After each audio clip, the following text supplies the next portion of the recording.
ओम श्री परमात्मने नमः। प्रणाम। गुरुगीता चैनल को स्वागत।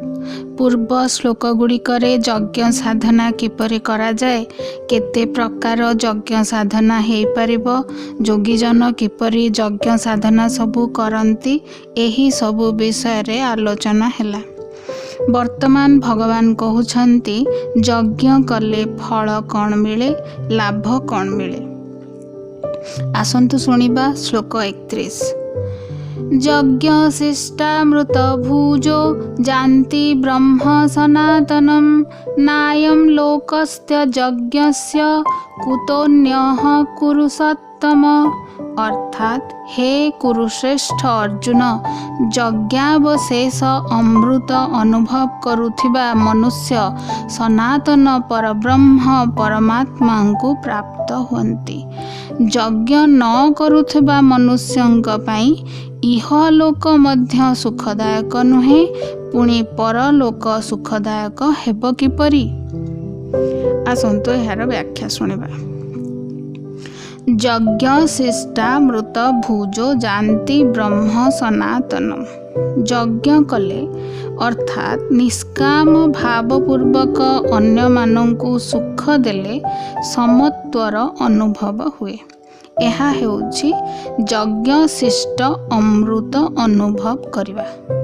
अमृत अर्थात अमरता अनुभव करुथिबा मनुष्य सनातन परम ब्रह्म परमात्मा को प्राप्त हुअन्ति। प्रकृत रे देखिबा को गले आत्मा तो अमर।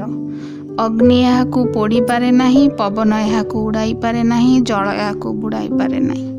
आत्मार मृत्यु हुएनी, यह अमर। आत्मा हेउछि परम ब्रह्मंकर शक्तिर एक अंश, जहा कि अति निर्मल उज्ज्वल पवित्र, प्रेम आनंद शांति रे भरपूर। संसारर वस्तु सहित आत्मा ममता देखाइबारु संसार को निजर भाबिबारु ही आत्मा मलिन हुए। से भूली जाए जे से अमर बोली। आत्मा भावे एई शरीर होउची से निजे, निज स्वरूप को शरीर बोली भावे। शरीर नष्ट हेले आत्मा मरी जाउथिबो, एपरि तार धारणा दृढ़ होई जाए। किंतु यज्ञ साधना करुथिबा व्यक्ति को एक प्रकार ज्ञान तत्वर अमृत प्रसाद मिले, जहा द्वारा तांकु अहरह अनुभव हबाकू लागे जे से हेउछंती आत्मा, जहा कि अमर सर्वशक्तिमान परम ब्रह्मंकर समस्त शक्ति एही आत्मा भितरे मौजूद अछि। संसार सांसारिक वस्तु ठारू मध्य एई आत्मार शक्ति बहु गुण रे अधिक। आत्मशक्ति को चिन्हि गले समस्त असंभव कर्म मध्य सरल लागे। अबुझा जिनिस मध्य बुझा पड़िबाकू लागे। प्रकृत सत्य कौन ताहा बुझा पड़ी जाए। संसारर समस्त चकमक जिनिस सबु तुच्छ लागे। मोह माया ममता कामना वासनारू सेही मनुष्य ऊपर को उठिबाकू लागंती। यज्ञ अनुष्ठान रे केवल देवार ही प्राधान्य अछि। सबु श्लोक रे प्राय जुहुवती शब्द प्रयोग करा जाइछि, अर्थात आहुति दियंती। केउठी भी लेखा जाइनी नियंती, खाली दियंती दियंती दियंती आउ दियंती। जेउठी नवा आरंभ करिवे सेठी आउ यज्ञ हुएनी। प्रत्येक कर्म जहा किछि मिलिछि ताकू कर्तव्य बोली भाबी कले ताहा यज्ञ हुए। जेउ कर्म केवल निज पई करा जाए ताहा कर्तव्य कदापि नुहे, ताहा क्रिया। शरीर निर्वाह पई जेतिकी दरकार सेतिकी केवल निया जाए, बाकी तक सब बांटी दिया जाए। मनुष्य शरीर मिलिछि खाली यज्ञ करिबाकू। एई शरीर को जदि सुख सुविधा रे लगाई रखिबा ताहा बंधनकारक हे जिवो। केवल यज्ञ पई कर्म कले मनुष्य मुक्त हुए एवं शेष रे प्रसाद रूप रे सनातन परम ब्रह्म को प्राप्त हुए। नायं लोकोस्त्य यज्ञस्य कुतोन्यः कुरुसत्तम। अर्थात हे कुरुश्रेष्ठ अर्जुन, यज्ञ न कले परलोक कथा छाड़ इह लोक मध्य लाभदायक हेब नाही। ଇହଲୋକ କହିଲେ ବର୍ତ୍ତମାନର ଜୀବନ। ସ୍ୱାର୍ଥ ଭାବ ରଖି କର୍ମ କଲେ ଜୀବନରେ ଖାଲି କଳି ଦୁଃଖ ଅଶାନ୍ତି ହିଁ ପ୍ରାପ୍ତ ହୁଏ। ଯାହାର ବର୍ତ୍ତମାନର ଜୀବନ ଦୁଃଖ ଅଶାନ୍ତିରେ ବିତୁଛି ତାର ଭବିଷ୍ୟତ ନିଶ୍ଚିତ ଅନ୍ଧକାର। ଅର୍ଥାତ୍ ମୃତ୍ୟୁ ପରେ ସେ ଶାନ୍ତି ସୁଖ ଆନନ୍ଦ ପାଇଯିବ ବୋଲି କିଛି ଗ୍ୟାରେଣ୍ଟି ନାହିଁ।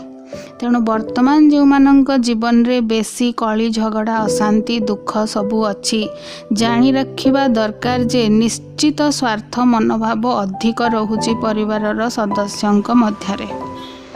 ଘରେ ଏକତା ଶାନ୍ତି ଯଦି ଦରକାର, ନିଜ ନିଜର କର୍ତ୍ତବ୍ୟ କରିଯିବା ଦରକାର ଚୁପଚାପ। ବର୍ତ୍ତମାନ ଯଦି ସନ୍ତୁଷ୍ଟ ରହିବା, ଭବିଷ୍ୟତରେ ମଧ୍ୟ ସନ୍ତୁଷ୍ଟି ଆସିବ। ବର୍ତ୍ତମାନ ଖୁସ୍ ରହିଲେ ଭବିଷ୍ୟତରେ ଖୁସି ଆସିବ। ବର୍ତ୍ତମାନ ଶାନ୍ତିରେ ରହିଲେ ମୃତ୍ୟୁ ପରେ ମଧ୍ୟ ଶାନ୍ତି ମିଳିବ। ଘରେ ପୁରୁଷମାନେ ରୋଜଗାର କରି ଆଣିବେ ପରିବାର ପ୍ରତିପୋଷଣ ପାଇଁ। ସ୍ତ୍ରୀମାନେ ଘର ସଂସାର କଥା ବୁଝିବେ, କାହାଠୁ କିଛି ଏକ୍ସପେକ୍ଟେସନ୍ ନ ରଖି। ପିଲାମାନେ ନିଜ ନିଜର ପାଠ ପଢ଼ିବେ ଏବଂ ଘରର କିଛି କିଛି କାମ ମଧ୍ୟ କରିବେ। ଏହିସବୁ କର୍ତ୍ତବ୍ୟ ଭାବନା ରଖି କର୍ମ କଲେ ଘରେ ସୁଖ ଶାନ୍ତି ଆଉ ଏକତା ରହେ। ଘର ସ୍ୱର୍ଗ ହେଇଯାଏ। ଇହଲୋକ ହିଁ ସ୍ୱର୍ଗ ଲୋକ ହେଇଗଲେ ପରଲୋକରେ ସ୍ୱର୍ଗଲୋକ ପ୍ରାପ୍ତି ପାଇଁ ଆଉ ଚିନ୍ତା ଆସେନି, କାମନା ହୁଏନି। ପରଲୋକରେ ସ୍ୱର୍ଗ ସୁଖ ମିଳୁ ଏପରି ନ ଭାବି ଅନୁଭବ କରିବା ଯେ ମୁଁ ବର୍ତ୍ତମାନ ସ୍ୱର୍ଗ ସୁଖର ଅନୁଭୂତି କରୁଛି। ଯାହା ଦରକାର ତାକୁ ବର୍ତ୍ତମାନ ହିଁ ଅନୁଭବ କରିବା ଆରମ୍ଭ କରିଦେଲେ ଦିନେ ନା ଦିନେ ତାହା ନିଶ୍ଚୟ ପହଞ୍ଚିବ। ଖରାପ ପରିସ୍ଥିତିରେ ଥାଇ ସେହି ପରିସ୍ଥିତିରୁ ଉପରକୁ ଉଠି ସନ୍ତୁଷ୍ଟତାର ଅନୁଭବ କରିବା ହେଉଛି ବର୍ତ୍ତମାନରେ ସ୍ୱର୍ଗାନୁଭୂତି। ସେଥିପାଇଁ ନିଜେ ନିଜର ଇମୋସନକୁ କଣ୍ଟ୍ରୋଲ ରଖିବା ଶିଖିବା ଦରକାର। ଇମୋସନାଲ ବାଲାନ୍ସ କରିବା ଶିଖିଗଲେ ଜୀବନ ସୁଖମୟ ଅନୁଭବ ହୁଏ। ସୁଖ ଦୁଃଖରେ ସମାନ ରହି ନିଜର କର୍ତ୍ତବ୍ୟ କରିଚାଲିଲେ ଇହଲୋକରେ ସୁଖଦାୟକ ଏବଂ ପରଲୋକରେ ଶାନ୍ତିଦାୟକ ଅନୁଭୂତି ହୁଏ। ଏହିପରି କର୍ମଯଜ୍ଞର ତତ୍ତ୍ୱ ସବୁ ବର୍ଣ୍ଣନା କରିସାରି ଭଗବାନ ଏବେ ଉପସଂହାର ବା କନକ୍ଲୁଜନ କରୁଛନ୍ତି ପର ଶ୍ଲୋକରେ। ଆସନ୍ତୁ ଶୁଣିବା। ଶ୍ଲୋକ 32। एवं बहुविधा यज्ञा वितता ब्रह्मणो मुखे कर्मजान् विद्धि तान् सर्वा नेवं ज्ञात्वा विमोक्ष्यसे। अर्थात एहिभଳି ଆହୁରି ଅନେକ ପ୍ରକାରର ଯଜ୍ଞ ବିସ୍ତାର ଭାବେ ବେଦବାଣୀରେ ବର୍ଣ୍ଣିତ ହୋଇଛି। ସେ ସମସ୍ତ ଯଜ୍ଞ କର୍ମଜନିତ ବୋଲି ଜାଣି ରଖ। ଏଭଳି ଜାଣି ଯଜ୍ଞ କଲେ ତୁମେ କର୍ମବନ୍ଧନରୁ ମୁକ୍ତ ହେଇଯିବ। ଆସନ୍ତୁ ଏହାର ବ୍ୟାଖ୍ୟା ଶୁଣିବା। ଏବଂ ବହୁବିଧା ଯଜ୍ଞା ବିତତା ବ୍ରହ୍ମଣୋ ମୁଖେ। ଅର୍ଥାତ୍ 12 ପ୍ରକାର ଯଜ୍ଞର ପ୍ରକାର ବ୍ୟତୀତ ଆହୁରି ଅନେକ ପ୍ରକାରର ଯଜ୍ଞ ବିଷୟରେ ବେଦରେ ବର୍ଣ୍ଣନା ଅଛି। ସକାମ ଅନୁଷ୍ଠାନର ବିଧିପୂର୍ବକ ବର୍ଣ୍ଣନା ମଧ୍ୟ ଏହି ବେଦରେ ଅଛି। କିନ୍ତୁ ଭଗବାନ ସେସବୁ ନ କରି କେବଳ ନିଷ୍କାମ ଅନୁଷ୍ଠାନ ଗୁଡ଼ିକ ହିଁ କେବଳ କହିଲେ। ଏହା ଗୁରୁତ୍ୱପୂର୍ଣ୍ଣ ଯଜ୍ଞ ବୋଲି କହିଲେ। 12 ପ୍ରକାରର ଯଜ୍ଞ ସେ ସେଇଥିପାଇଁ ଗୀତାରେ ହିଁ କହିଦେଇଛନ୍ତି। ସାଧକମାନଙ୍କର ସ୍ୱଭାବ ନିଷ୍ଠାରେ ଭିନ୍ନତା ଥିବାରୁ ସେହି ଅନୁସାରେ ସାଧନା ମଧ୍ୟ ଭିନ୍ନ ଭିନ୍ନ ହୁଏ। ଯାହାକୁ ଯେମିତି ଭଲ ଲାଗେ ସେମାନେ ତାହା ଅନୁସରଣ କରନ୍ତି। ତା ସହିତ ଶ୍ରବଣ ମନନ ଚିନ୍ତନ ପ୍ରାଣାୟାମ ସମାଧି ଆଦି ଅନୁଷ୍ଠାନ ପ୍ରତ୍ୟେକ ସାଧକ କରନ୍ତି। କର୍ମଜାନ୍ ବିଦ୍ଧିତାନ୍ ସର୍ବାନ୍ ଏବଂ ଜ୍ଞାତ୍ୱା ବିମୋକ୍ଷ୍ୟସେ। ଅର୍ଥ ସମସ୍ତ ଯଜ୍ଞ କର୍ମଜନିତ ବୋଲି ଜାଣି ରଖ। ଏଭଳି ଜାଣି ଯଜ୍ଞ କଲେ ତୁମେ କର୍ମବନ୍ଧନରୁ ମୁକ୍ତ ହେଇଯିବ। କର୍ମଜାନ୍ ବିଦ୍ଧି ଅର୍ଥ ସମସ୍ତ ଯଜ୍ଞ କର୍ମଜନିତ।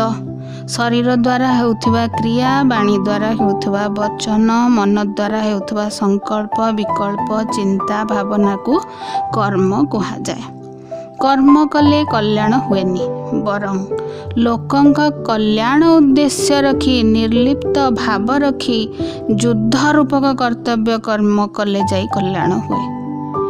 କୌଣସି କର୍ମ ମନୁଷ୍ୟକୁ ବନ୍ଧନରେ ପକାଇ ପାରିବ ନାହିଁ, କିନ୍ତୁ कर्म फलर आशा करी कर्म कले कर्म बंधन हुए। कर्म सहित अटैचमेंट कर्म बंधन रे पकाए। कर्म जनित अहंकार कर्म बंधन रे पकाए। एक्सपेक्टेशन आमको कर्म बंधन रे पकाए। कर्तार कर्तृत्व भाव ही ताकू कर्म बंधन रे पकाए। संसार रे असंख्य कार्य प्रतिदिन हेउची, किंतु जेउ केतोटी कार्य सहित मनुष्य संबंध स्थापना करुची सेइथिरे ही से बांधी हे जाउची। कहा घरे कौन हैला से विषय रे चिंता कले कि देखिले कि बारंबार सेही विषय रे कथबार्ता हेले आमे कर्म बंधन रे पड़ी जाऊ। पृथ्वीर कौनसी जगार किछि गोटे अघटना हे गला, न्यूज देखी कि सेही विषय रे चिंता करी करी टेंशन हे गले कर्म बंधन हे गला।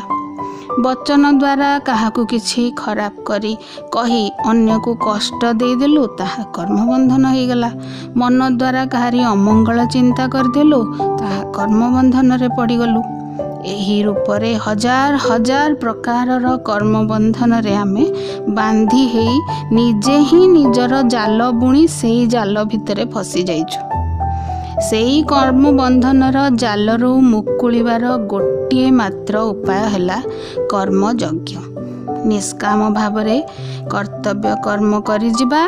कर्म करुथिले मध्य कर्म फलरे किछि इंटरेस्ट न रखिबा जे शिखि जाइछि से कर्म बंधनरू मुक्ति होई जाए, मुक्ति पाई जाए। अबाटरे अधिक गुड़ाए रोजगार करी गरीबों को दान करी दिया जाए। यही फल आशा करी जे मु जहा पाप करिछि से सबुरु वर्तमान मु मुक्त, सेमिति हुएनी। जहा को जहा दरकार ताहा जोगाई देले ताहा दान। दान को केबे देखेई कि दिया जाएनी, निजर भल करिबा पई अन्य माननकु दिया जाएनी। शुद्ध भावना रखी दान दिया जाए। सेही परी अन्य को सुख देवा आशा रखी सेवा कार्य करा जाए। गुरुजन को सुख देवा आमर कर्तव्य। ता बदल रे आमे कौन केबे आशा करूचे, किछि आशा करूने। यही सबु ज्ञान तत्व को बुझी यज्ञ कले यज्ञ शेष रे एक प्रसाद दियंती भगवान, ताहा हैला कर्म बंधनरु मुक्ति।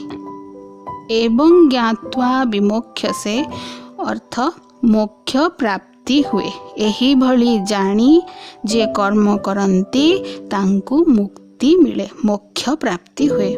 मुक्ति कहले संचित कर्म, वर्तमान कर्म एवं प्रारब्ध कर्म समस्त कर्मरु मुक्ति। अनेक अनेक जन्म आमर बीती जाइछि। सबु जन्म रे काहारी ना काहारी सहित कर्म बंधन हो जाइछि, जहा जाल भली आमको जाबुड़ी धरिछि। कर्तव्य कर्म कले जाई धीरे धीरे सेई जाल फिटी चलिबो।